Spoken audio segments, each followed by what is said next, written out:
milestones which are very negligible in front of him. So now you can see the heroines, I think Bollywood heroines of the 70s, 60s and 70s. I hope you must be knowing all of them. You can see the difference in the faces, what they appear in the 60s and 70s and what they appear now. So the difference in the faces is all due to the time period, and the changes that occurs in the body, same changes that also occurs in the knee joint, and these changes are known as described as the osteoarthritis of the knee joint.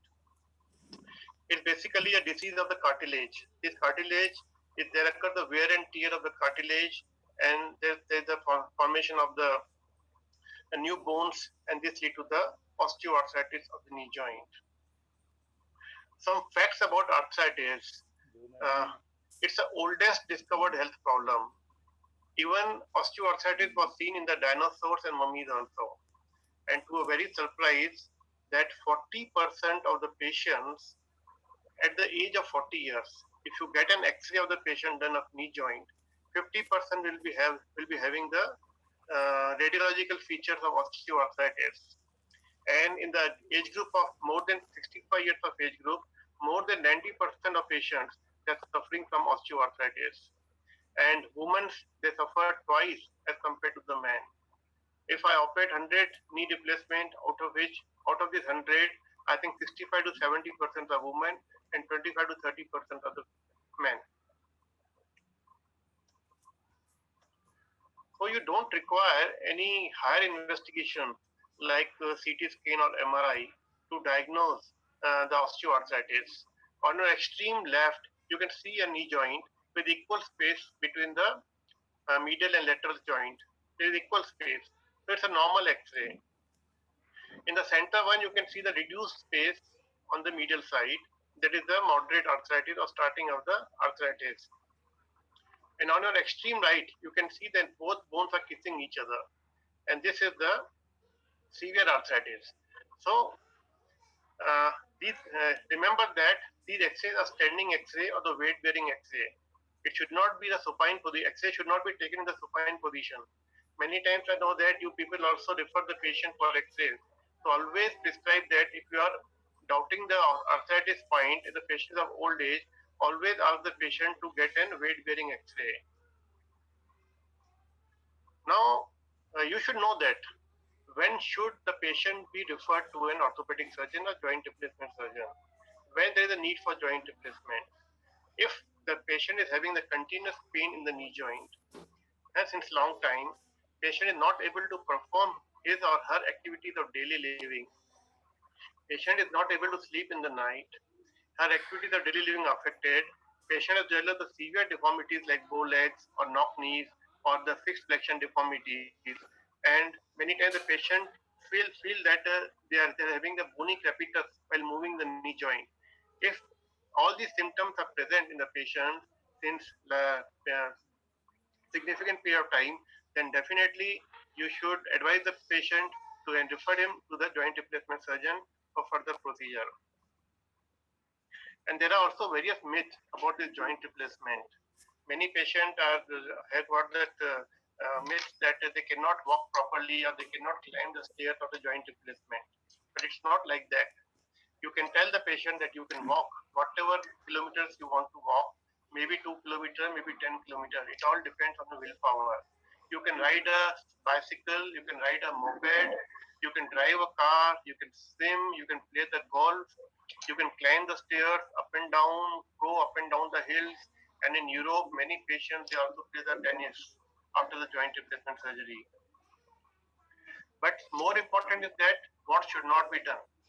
You should always advise the patient that you will not be able to run or jump after the joint replacement. You have seen many doctors, they put it as an advertisement of themselves that their patients can squat on the ground or their patient can sit cross-legged on the ground. Actually, performing these activities may increase the load on the knee joints and later on increase the wear and tear and later on the aseptic loosening of the knee joint. So always try to say to the patient that it's not good for you. You can do it once in a blue moon, but you should not make it a regular habit to perform all these activities. It's very well said that as you sow, so shall you reap. So the end result of the total knee arthroplasty is written on the operation table itself. The three main important factors that you should see, a surgeon should see in the operation there is that your limb should be in the good alignment. Your implants should be fixed in the good alignment. Your balancing should be equal on the medial side and lateral side, and also the flexion and extension gap should be equal. And the fixation of prosthesis should be good enough. If all these things have been done properly, I think the post-op scenario will be quite different. And if anything went away wrong, then definitely there will be problems in the post-operative period. Now, what's new thing happening in the total knee arthroplasty? Let's discuss some few of them. Suppose a patient comes to you, a 55 years old patient comes to you with a severe arthritis affecting only the medial compartment. You see that lateral compartment is intact. The cartilage of lateral compartment is intact. And medially, the both bones are kissing each other. So what would you advise? Definitely the patient will require the surgery. But would you like to take out the normal cartilage from the lateral compartment and go for the total knee replacement, and also normal cartilage from patellofemoral joint? No, you should not. So for these patients, I think nowadays we are doing the unicompartmental knee replacement. That's the main compartment that is affected in the knee joint is the medial compartment. In 99% of cases, medial compartment is affected, but certain times in valgus knees, the lateral compartment is affected. A unicompartmental knee replacement is very successful in the medial side, on the medial side. The advantages are quite, there are quite good advantages over the total knee replacement, but definitely you require some special instruments to perform this. And it's a very technically demanding surgery. It's not an easy surgery. Although the incision is very short, but technically it's a very demanding surgery. Even if you perform the rotating unicondylar knee replacement, then you have to be trained yourself first from some good sector, and then only you should perform this type of surgeries. And I have been trained twice in the USA, in the Albany, and in the Endo Clinic at Germany. You require very less physiotherapy of this implant, and survivorship of this implant is equal to the total knee replacement. So there are some few advantages of this unicondylar knee replacement is that the incision is very small, almost half the size of the total knee replacement. You don't cut any muscles in it. You don't cut any ligament in it. All the 4 ligaments are intact in the unicondylar. So it's a type of a natural joint you have. There is almost negligible blood loss. You can achieve more than 130 degree of flexion after the surgery, and you can start the walking on the same day, and even you can be discharged on the same day. And you start your activity on second or third day of your surgical surgeries. You can see here the incision of the unicondylar knee replacement, incision of the total knee replacement. So it's a quite big incision in the total knee conventional replacement, and you can compare it with the partial knee replacement here. Thus, when I was doing my post-graduation in early 2000s, in 1999 something, my teachers used to do the total knee replacement or total hip replacement, and they used to keep the patient in the hospitals for 14 days till the stitch removals were done or till the patient achieves 90 degree of flexion at that time.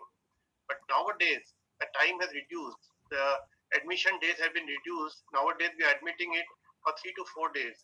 And even the few patients that we have operated now, we are discharging the patient on the same day. We admit the patient in the morning and surgery in the early morning, and then discharge the patient by the evening after 4 to 6 hours of surgery. So these have already all become possible because of the good pain management protocol and the selection of the patient. That is very important in such cases. So one of the important thing in the rehabilitation is the pain management. If our pain management is not good, you cannot do anything. You cannot satisfy the patient anxiety. So pain management should be perfect.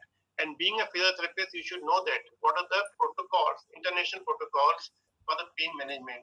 How do we manage the patient's pain preoperatively, intraoperatively, and also postoperatively? So it's a preemptive analgesia. These are the drugs that we give a night before the surgery of the patient, in which it contains the non-steroidal anti-inflammatory drug like celecoxib or atirocoxib. We give the gabapentin 300 milligram. We give the tramadol or Ultracet and clonidine patch if it's available at our center. We definitely give it. And intraoperatively, we inject a cocktail, a painkiller cocktail, which contains the long-acting anesthetic like Sansocaine, also known as Marcaine, adrenaline, one antibiotic, and along with the clonidine, along with that. This is the we call it a Ranawat cocktail, which are introduced by Dr. Ranawat. And its effect is there in the patient for about 48 to 72 hours in the post-op period. If the patient is diabetic or immunocompromised or patient is more than 80 years of age, we try to avoid using the corticosteroids intraarticularly. Also, many times we give the blocks in the patient, post-operative femoral block or adductor canal block, and their effect also lies for 48 to 72 hours, and that helps in the proper rehabilitation of the patient.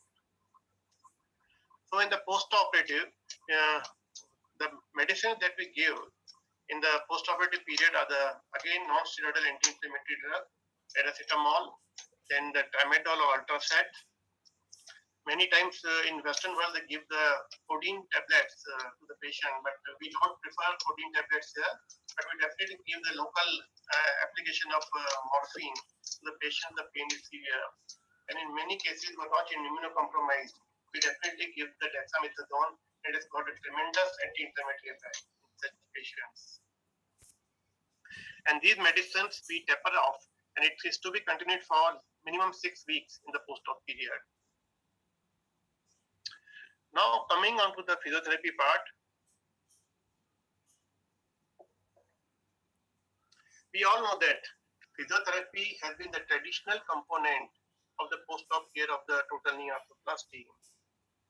There are a lot of literatures which show the importance of physiotherapy in the rehabilitation, and there are a lot of literatures who have shown that it is not beneficial in the long term, but definitely it's beneficial in the short term.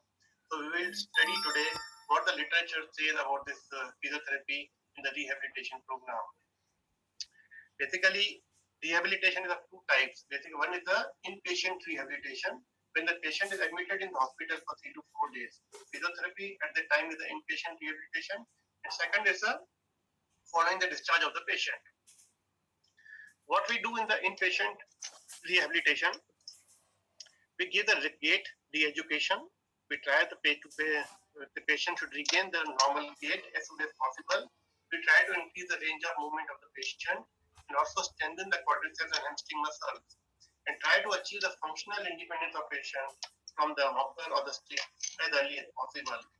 It's just like a child again learning to walk in the old age. And there is no literature which has undermined the importance of inpatient rehabilitation after the joint replacement surgery. So, following a discharge from hospital, what should be done? There are no clear-cut guidelines in the literature, in spite of thousands and thousands and thousands of total knee arthroplasty and total hip arthroplasty done annually all over the world. There are no clear-cut guidelines in that. But in the post-operative period, there are different ways to skin the cat. There are different ways for the rehabilitation. First is the shift the patient to the rehab center, which is very commonly done in the Western world. In the Europe, the patient is shifted from the hospital to the rehab center, and from the rehab center after 10 to 12 days, the patient is shifted to the home. And second method is to shift the patient to the home and start the physiotherapy by the physiotherapist there only at home, which is a very common tendency in our Indian conditions. We shift the patient to home and the physiotherapist goes there and start the physiotherapy. Third method, patient is that patient goes to the outpatient clinic physio. Every day the patient visits the physiotherapy clinic nearby physiotherapy clinic and undergo the session there. Fourth, which is very commonly done in the Western world, is the home telephonic supervision. The doctors and the paramedical staff from the hospital, they supervise the physiotherapy session of the patient at home telephonically. And fifth is that patient does the self-exercise himself without any need for any physiotherapist. Patient does the self-exercise himself. And to the surprise, there is no significant difference in the long-term follow-up of the patient. That is, at the end of 1 year, the results are almost the same, whatever way of the rehabilitation has been done. So we'll deal some controversies here regarding the physiotherapy. One is that when should the physiotherapy be started? Earlier, the physiotherapy was started usually after 48 to 72 hours, after 2 or 3 days of surgery. But nowadays, with the very good pain management protocols, this physiotherapy started within 24 hours or immediately after the operation. And starting rehabilitation treatment within 24 hours has definitely resulted into the superior range of movements of the patient and increased muscle strength. But long-term results are almost same. Early results, definitely the patient has got the increased range of movement and the patient regain the range of movements quite early as compared to the delayed physiotherapy. So following discharge from the hospital, is the physiotherapy required or is the physiotherapist required? It's again the question is there, whether physiotherapist is required and physiotherapy is required or not. It's not me, it's what the literature says. I'm just saying it to you. And again, my opinion will be definitely there in the end. So there are many studies which has been done in which has shown that the patient who did the physiotherapy themselves and patient who went with the physiotherapist in the early phase, in the early after 3 to 4 months, there were the very good results in the patients who did the supervised physiotherapy. But at the long term, after 1 year of age, the results were same. This again one meta-analysis which has shown that at 3 to 4 months, and again it was just at 12 months, that is between the physiotherapy and the home exercise program. The functional outcome at the early stage was better with the supervised physiotherapy. The range of movements were better with the supervised physiotherapy, and walking was quite earlier and longer with the physiotherapist. But all at the short term, it is 3 to 4 months. At 12 months, the results were same in both of the groups. Now coming on to the CPM machine, what is the role of CPM machine in the post-op follow-up? There are various literature which has shown some advantage that it increases the flexion much more than the extension, and the drawback with it is that it leads to the flexion extension lag in many cases. But overall, the literature says that there is no significant increase in range of movement after 1 year, and there is no conclusive evidence of long-term benefit of the CPM machine. So I think majority of us, we do not use the CPM, but only in certain cases. I think it's very helpful. If the patient is developing the arthrofibrosis, in such cases, CPM machine is very helpful. For such cases, definitely CPM should be tried. So coming up to that, I would say that 85% of the total joint arthroplasty patients will recover knee function regardless of the rehabilitation protocol. Whether they undergo themselves, whether they undergo supervised physiotherapy, whether they undergo at home, or or they go to the clinics, or they go to the rehab center. 85% of patients do well if the surgery is performed good. Most important is that. And 15% will have the difficulty in obtaining the proper knee function. Now, main issue that we have to identify that 15% of the patients would require the specialized physiotherapy. Okay. So these are the subset of patients who will require the special physiotherapy, and they can be identified in the preoperative period. Normally, in Indian scenario, the patients come with a severe deformity. It's not like a Western world. The patient has got developed the problem, they immediately reach to doctor and they start the treatment and go for surgery at the very earlier phase. But here, the patient having the severe deformity, they are still thinking whether we should go for the surgery or not. They continue with the medicines. More severe is the deformity, more special physiotherapy attention the patient requires in the post-op period. Pre-operative range of movement, if it is less in the pre-op period, definitely the post-op range will also be less, and these patients require special attention. If the patient is suffering from inflammatory disease like rheumatoid arthritis or some other inflammatory disorders, these patients also will require the special physiotherapy sessions for that. Many patients are very old and they are suffering from the associated comorbidities like diabetes and heart problems like that. These patients or patients who got the significant pain intolerance or patients who have been operated multiple times on the knee previously also, or there is a lack of motivation or patient is depressed variety. In all these patients, they will require the special physiotherapy attention in the post-op period. So these are the subset group which Dr. Ranavat has described it in 2000 and I'm not able to see 2004 or 5 paper. But in the Indian scenario, I would say these 15% may be 40 to 50% or maybe 60% because the patient presents very late and they present with the severe deformities. They have the diabetes, they have the associated comorbidities, and our patient usually has a metabolic bone disease, osteomalacia and osteoporosis along with that. So these patients do require a specialized physiotherapy in the post-operative session.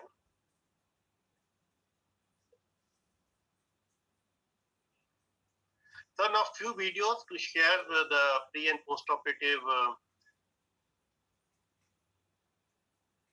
In Mrs. Lakshman Sen, he was having the severe flexion deformity of both the knee joints along with the severe varus, which are not correctable intraoperatively, and much of the soft tissue release was done. You can see the gait pattern before the surgery and gait pattern after the surgery, few months after surgery.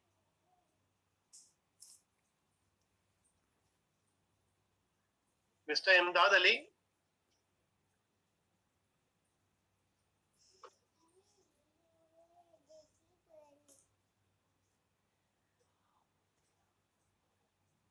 You see the gait pattern again.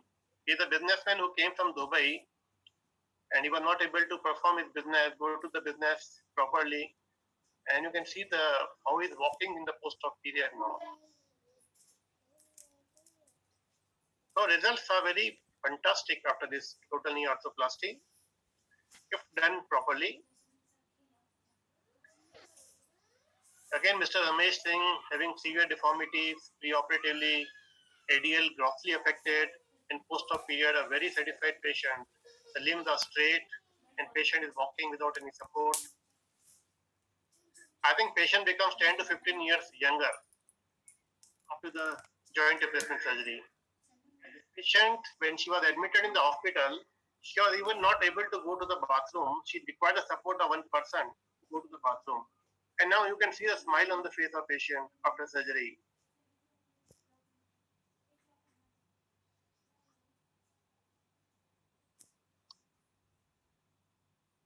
This patient, you can see how she's dancing after surgery.